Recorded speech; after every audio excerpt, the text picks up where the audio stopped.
Assalomu alaykum obunachilar, yaxshimisizlar? Sog' salomatmisizlar? Mana bu lakka buxarskiy qanaqa tayyorlanadi deb ko'pchilik so'rayapti. Tayyorlanish holatini ko'rsatib bering deb. Mana yaqinroqdan keling ko'rsataman. Mana shunaqa lahm go'sht keladi. Bunda umuman suyagi bo'lmaydi. Shu holatda to'g'raladi. Yaqinroqdan miqdorini ko'rsating. O'zini katta kichik razmerda bo'ladi. Bu juda yosh bolalarga ham yaxshi, kattalarga ham yaxshi. Yog'i ham yo'g'ib ketadi pishayotganda.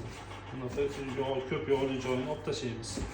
O'zi asli ko'pchilik lakka bog'larda yog'li deb suymaydi. Bunda yog' ham yeyilib ketadi. Sabab mayda to'lg'algan oshiqcha yog'larni olib tashlaymiz o'zimiz. Mana go'sht o'zi qoladi. Mana shunaqa holatga olib kelib olamiz. Mana o'zini maxsus pripravkalar solinadi. Bu sen o'zimiz tayyorlaymiz.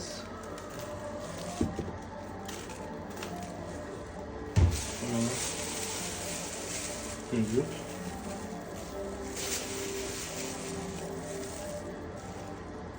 Mana shunaqa holatga olib kelib olamiz. Shunaqa holatda 2 soat turadi endi bu. Keyin sotuvga chiqishni boshlaydi. Sog' bo'linglar, salomat bo'linglar.